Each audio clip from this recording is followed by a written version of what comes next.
more on 3 occasions this season, added 8 rebounds and 9 assists, while teammate Brook Lopez and Damian Lillard contributed 21 and 20 points respectively. I mean, if you look at what is happening in Formula 1, Mike, you have no, but also believe that NBA, I mean to say, I beg your pardon. A lot is really going on. But then the Milwaukee Bucks, Antetokounmpo is always that guy to push the team, and he never disappoints. But like I keep saying, he needs a lot of Antetokounmpos, for them to rejuvenate what they did 2 years ago when they won the NBA title. Yes, of course. Antetokounmpo has been very outstanding for the side, over 2 years right now. But then it goes beyond having one man running the show, because one man shouldering the burden of a team is always very tasking, and whenever anything happens to him, it tends to affect the generality of the team out there, which shouldn't be. We have different teams out there in the NBA: Los Angeles Lakers, Milwaukee Bucks, Cleveland Cavaliers. That there are certain names that they are very synonymous to. That in a team you must have that a particular name that makes the difference. Like Denver Nuggets, you talk about the Serbian Nikola Jokic. He makes the difference out there. But then, in a team where you have only 1 or 2 players being the big name that call the shot, that turn the screw to the favor of their team, it is always very difficult for that team to go far in every season. But then, if you have a team that has about 5 or 6 average players that are par with each other, understanding, I tell you, they always go far. Just like this season, Cleveland Cavaliers set a record of winning 15 games on a bounce without losing. They just lost that record last week when Boston Celtics actually halted their 15-match unbeaten streak. Now, we take a look at the Cleveland Cavaliers team. Is there any big team at all that comes to your mind? No. No big name in the Cleveland Cavaliers. No big name at all. But then, they are churning out the result out there. Why? Because there's this synergy. Everybody want to work for the good of the team entirely. They work in synergy. But when the situation when you have a big name in a team, other players will want to play and revolve their play around such big name player, because they believe it is the player that is going to make the difference. 3-pointers come, they will allow it to such person to take. But when you have a team that is full of professionals, nobody cares. What they care is about the team success, and that is why they tend to go fast. So for me, Antetokounmpo, very good, but then I expect more of the Antetokounmpo in that team for them to make a title challenge so far this season. We're going to see how far, but I can tell you that the NBA is taking shape, and as the matches, go on daily basis, and the results, it's quite interesting to get to see how the points margin, is being aggregated between Team A and Team B. But let's talk about another team that has been very fantastic, arguably. Cleveland Cavaliers, they bounced back from their first defeat of the season against Boston Celtics, like Mike said earlier, with a convincing 128-100. And this is one thing I love. And they did this against the New Orleans Pelicans.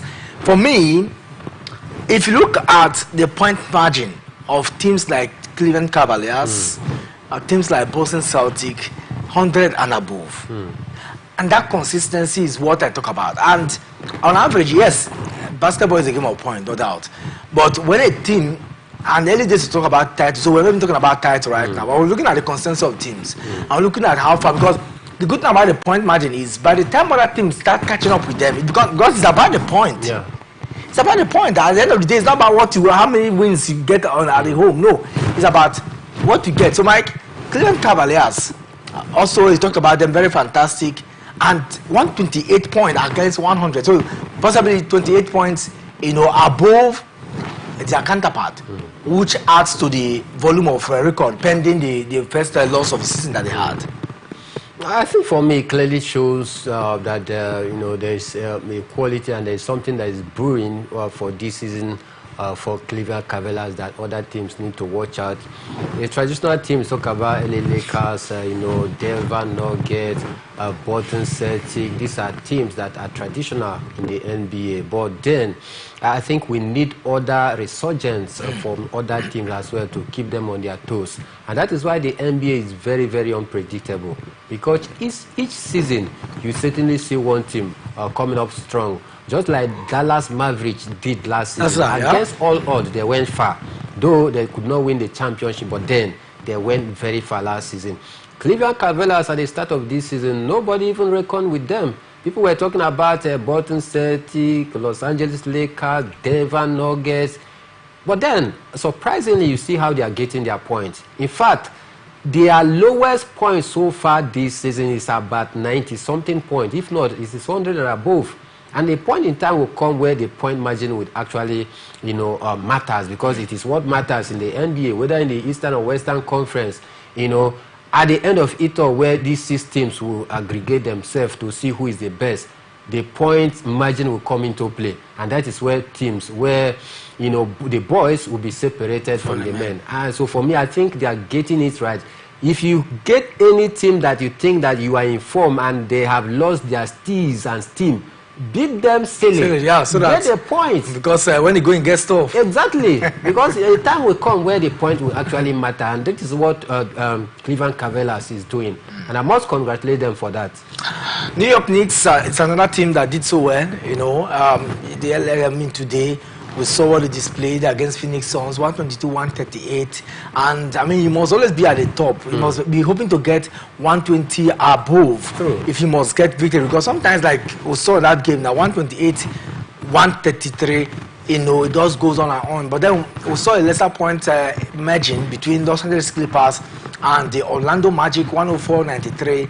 And then the Milwaukee Bucks we talked about earlier, 122-106 against Chicago Bulls. Houston Rockets had 130-113 point against their counterpart, the Indiana Pacers. Memphis Grizzlies, had 117-111 against the Philadelphia 76ers. Oklahoma Thunder the Portland Trail Blazers to do very poor small point margin. They are 109-99. So it probably just say it's about 8 point difference between the both sides there. And Golden State Warriors, stood their ground at the Chase Center when they played against the Atlanta Hawks, 120-97. And so these are some of the indices that we have seen. The Golden State Warriors also, they're just doing gradually. And I love the way, their coach, the man that led the U.S. national team to an Olympic gold medal, he's been very fantastic with the Golden State Warriors. And then he's taking it easy. Steph Curry also putting up the maximum point, not forgetting the big guys there. They just have the names, at least average players doing what they can do, getting maximum points when it's needed, and they're not doing badly. Yeah, they are not doing badly for Golden State Warriors. Yes, indeed, they are very good in their last game out there, defeating their opponent. But then they need to improve on the point margin, which we talked about earlier. This is what I expect them to do. And of course, when you have a coach who has been in the business for some years. He's one of the most consistent coaches when it comes to NBA. Yeah. He's been there for long. He's been there for long and also have a national team experience as well, add to what he has already. So for me, I think they need to maintain that consistency. They need to maintain their steam and steez if they truly want to go far. It's beyond you winning an opponent. What matters is the point margin, because like we keep saying, the point is very, very vital if you truly want to finish on a high note this season. In tennis, a lot is happening. It is the World Cup of Tennis, as it's called, the Davis Cup and the King Billie Jean competition. That one ended a few days ago. We saw Italy emerge as the winner, and Jasmine Paolini was standing in that particular one for the ladies.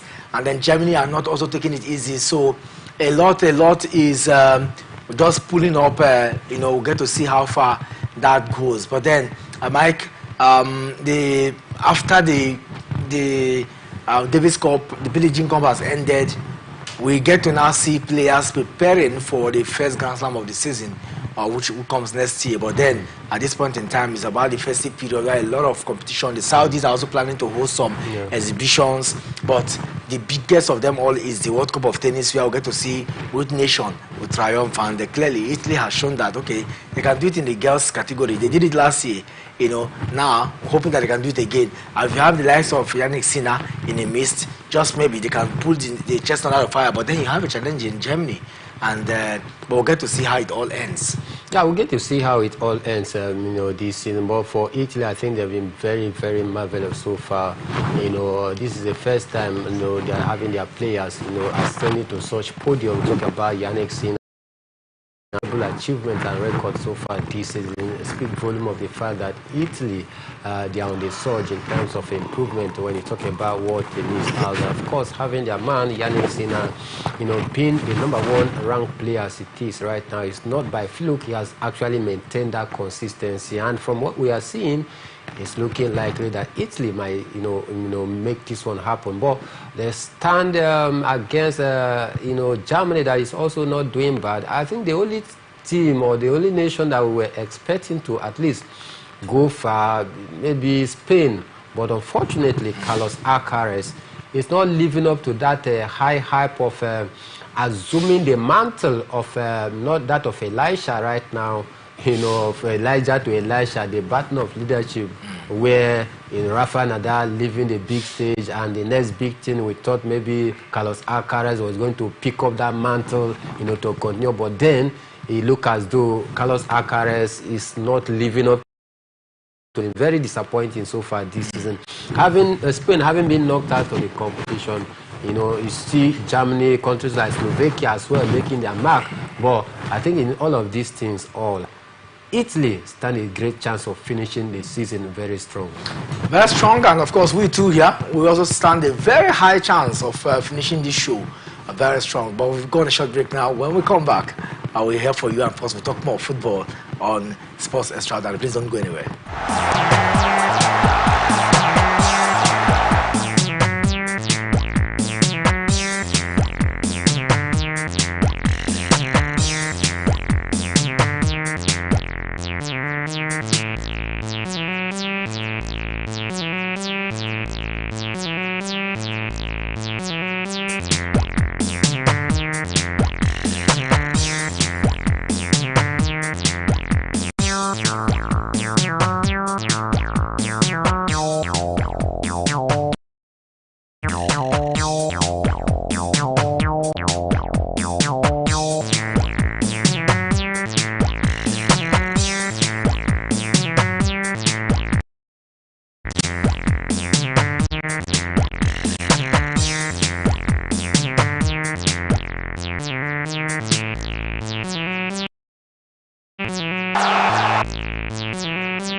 From that break, if you're just joining us, still Sports Extraordinary here on Atlantic Television Network, and I still have Emmanuel Michael here in the studio. Of course, it's time now to talk football matters on the show. We'll start from the Nigeria Premier Football League, where the Borno State government has begun measures to ensure that the playing turf of the Air Academy Sport Complex in Maiduguri remains playable. The stadium is the home ground of Nigerian Premier Football League side Air Academy Warriors, and according to report, the pitch has lost its green nature following the hot weather in that part of the state. Moving on to other matters, Enyimba Football Club are intensifying preparations for their CAF Confederation Cup clash against Egypt. Al Masry will host Enyimba on Wednesday next week, and of course the People's Elephant held a light training session at the training pitch of the Godswill Akpabio International Stadium in Uyo on Wednesday in readiness for the game. Mike, is massive preparation. Of course, the group games have started, and we're going to see them, showcase strength against Al Masry. Yes, of course. I think Enyimba, they get to showcase strength against Al Masry, but then even though this is not the club CAF club competition tier that Enyimba should be taking part in as a big boy, so they need to be rubbing shoulder with the big boys, talk about the CAF Champions League. But then I think their form of late, since they won the CAF Champions League back-to-back 2003, 2004, it's been very difficult for not just Enyimba alone, but other Nigerian club sides to win the CAF Champions League. And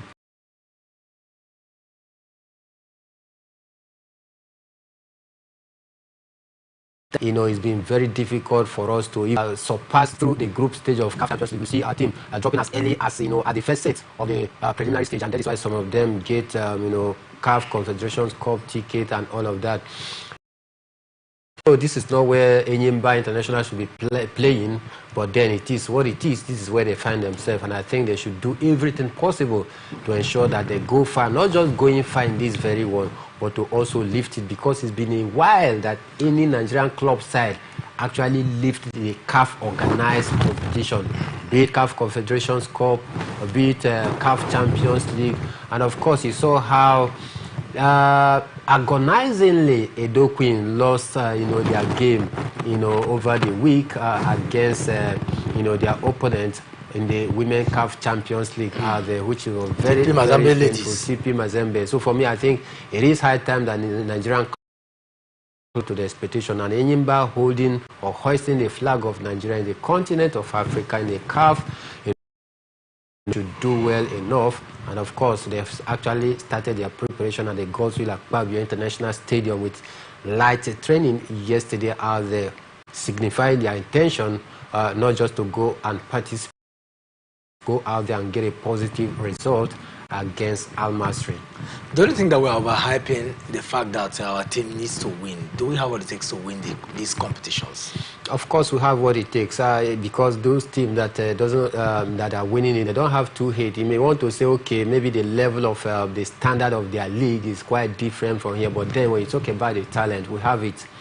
Americans are down in the Enyimba. That's what I'm asking, because take a look at when the Enyimba won the cup in 2003, 2004.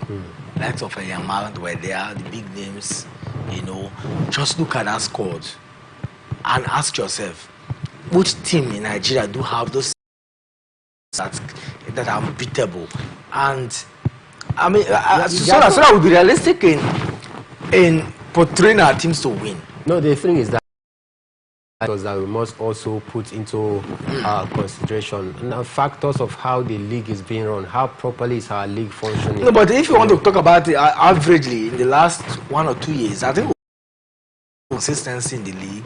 So you want to say, okay, no, not even about the consistency of the league. It's about the payment structures, which is driving so many Nigerian players away from the league here, to go find greener pastures in countries such as Libya. You see Nigerian players going to Libya, Ethiopia, Zimbabwe, Zambia, even Benin Republic here to go for greener pastures. Why? Because the pay is high. Sometimes not necessarily maybe their league is better off than ours, but then they pay. The average superstar in the Nigerian Premier Football League, if you want to equate his salary, maybe it is too much to talk about 800,000, if not 500,000. But over here in Egypt, or because their league is a little bit organized, we are talking about countries like Ethiopia. The lowest pay you are getting paid 1.5 million naira if you convert their money to Nigerian naira a week. I mean, for their deal out there. 1 point something million, 2 point something million. Whereas the highest you receive here in the Nigerian Premier Football League is 400,000, 300,000, 450. That is if you're a big name player, 500,000. Then how do you expect the players to stay here while they are being paid 1 point something million, 2 point something million in a lesser league here in Africa, maybe like I said, Benin Republic? So these are the factors.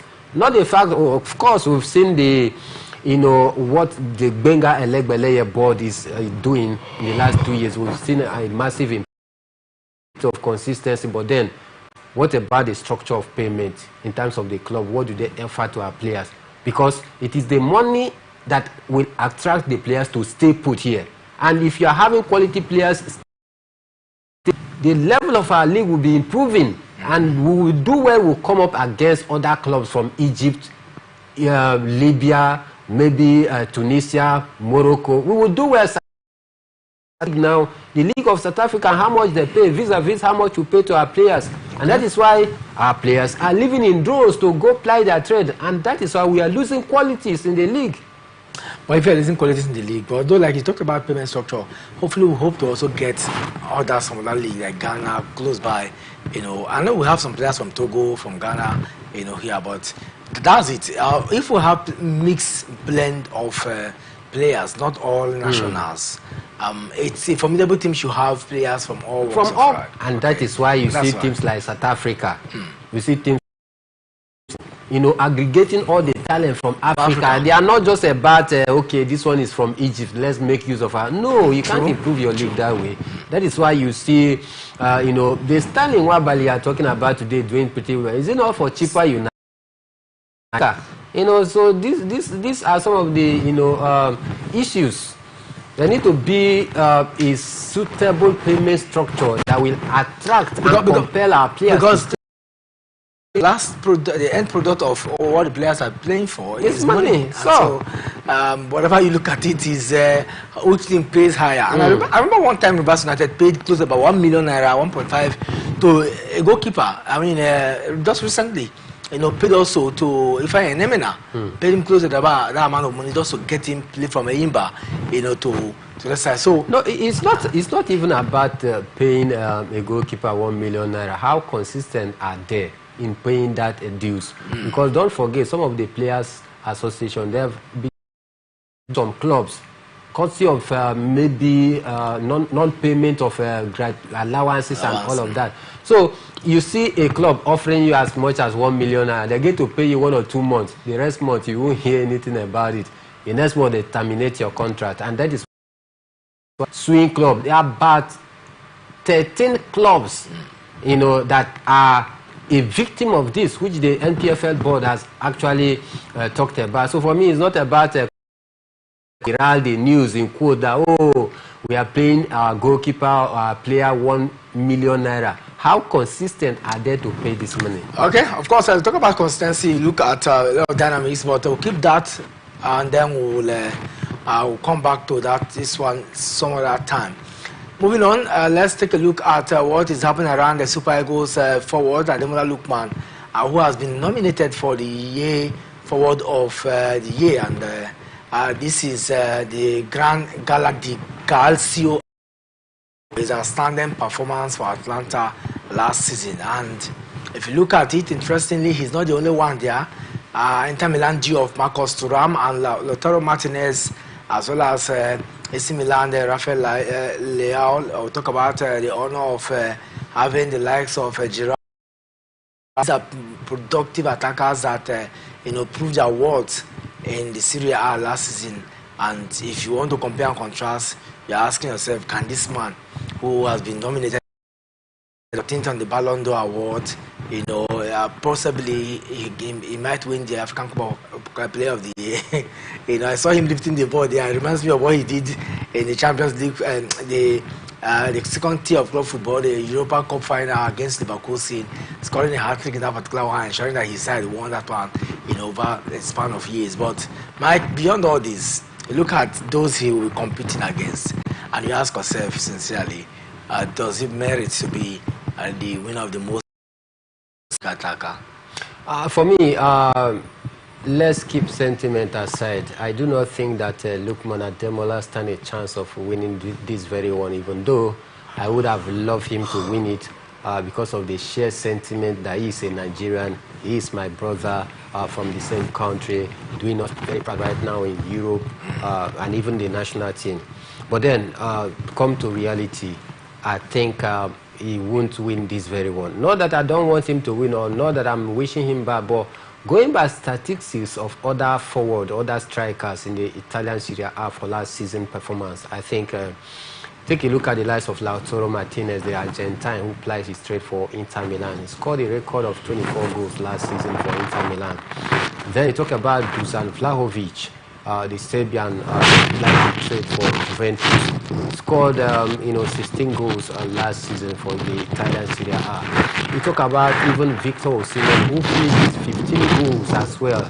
You talk about Oliver Giroud of AC Milan of last season, scored 15 goals as well. Gilberto Gudjohnsen also scored 14 goals for Atalanta. Ademola Lookman in all competition scored 17 goals. I mean all competition. But these players that I just mentioned, it is only Italian Serie A goals. They surpass that of even the Lookman Ademola. So for me, and that is why I'm thinking that he might not win it because of the performance of these players I just mentioned. But then I would have loved him, to win this very one. But then I think the likes of Lautaro Martinez, who was very integral for Inter Milan last season, truly deserve to be receiving that award. At the level of the league's award, the start plays key role. Even Ballon d'Or starts, so hopefully starts will be the indices that will measure how the winner will emerge. And like you said rightly too, I think that you look at stats and the figures there, you just want to think that Lautaro Martinez stand tall, except something dramatic happened, like we saw the hand of Esau between Vinicius Junior and Rodri, But let's see how far it goes. All right, then the twists surrounding the immediate future of Victor Osimhen are endless because given the forward impressive form with Galatasaray, Napoli Loni continue to be on the news, and this time around Napoli are saying that there are impediments, or there are impediments to the deal. Something must go on for something if the deal must put through. Mike, and Napoli, this is one thing I thought that Galatasaray have worked on, and I'm wondering why Napoli are still bringing in their neck, in regards to Victor Osimhen's D, and saying that we are still interested. They want to. It's like the so whatever happens to him, they want to really get everything. I'm wondering how this will pan out. I hope they would not emerge again in controversies regarding his transfer. January is around the corner, and all this should be sorted out. Yeah, it should be sorted out. But I just think that Napoli, they just want to recoup back what they spent on Victor Osimhen. They cost a heavy amount of money getting him, from Lille to ply his trade with Napoli, which he actually did pretty well, helping them to this Scudetto after 33 years. Did a lot for them out there. This time around, we hear that Manchester United also is in the mix, but Manchester United, according to report, want to include one of their strikers, Joshua Zexi, plus 30 million euros for exchange of Victor Osimhen. But Napoli are saying no. We don't need the inclusion of any player. We just want to sell him outrightly. We need financial strength, 80 million euro.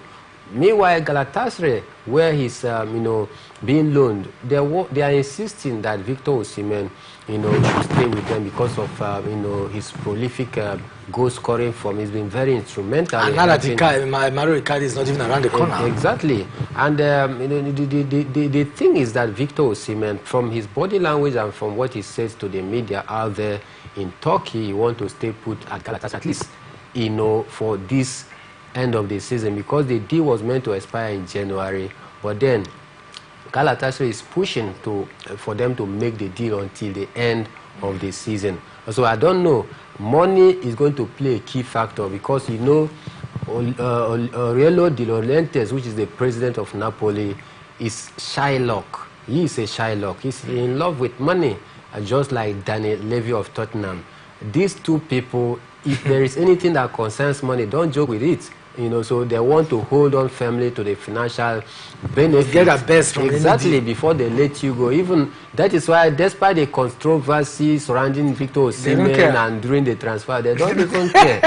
Clubs came for that from Saudi Arabia, PSG came, Chelsea came. It doesn't move them. The friend of mine told me that he got a point that the Reds were told some agent, told Siemens agent to go and tell Siemens to accept Saudi Arabia. Let's not do this against the will of Osimhen. And that was part of the reason why the agent was sacked. So the man loves money, and I just wonder.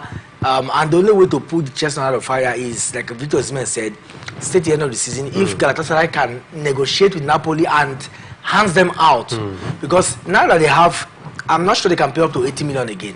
What they can pay now maybe is half of that money, because by virtue of loaning him, they would have paid some half already. So just pay half, get it to Osimhen, stay with you. I just hope that they don't give him problem. Then at the end of the season, if he's consistent, but the lovers will say that now that Manchester United are calling, they have a new coach. Why not go to that side? And the thing is this: there's a new sheriff in town for Manchester United, Jim Ratcliffe, who owns 25% of the United shares. It is right now, is trying to be more prudent in terms of spending. They spend a lot under the regime of the outgone coach Erik ten Hag, yet they did not get a good return for their money, and that is why they are doing everything possible right now to cut down the expenditure. That is why the ambassador, talking about Sir Alex Ferguson, he was removed from his ambassadorial role because of the money that they are paying him, and some other staff members as well were also dropped. They are trying to cut in their expenditure, and that is why it's very difficult for them to cover that huge amount of money. If not, naturally, Manchester United is one of the bigger clubs. They can cough the amount, but then the new sheriff in town don't want to spend extravagant money this time around. And of course, we'll get to see. We'll get to see how far this goes. But Victor Osimhen, Manchester United, Napoli, Galatasaray, a lot of intertwined issues. We'll get to see how all this will unfold itself gradually, especially as we step into December, because a lot of preparations for the new year. And this time around, players don't think whether it's end of season or half season. The moment they are not comfortable with a place, they just move, and they'll get to see how all out play out. Many thanks to you for being part of the conversation today, Mike. It's always great to have you on the side. And hopefully we'll be back again tomorrow, same time, for more conversation on Sports 3. And then tomorrow morning, Sports Talk makes a return. Ekpo Temple is my name. Do have a pleasant evening. Outside of trouble is one game, football without violence.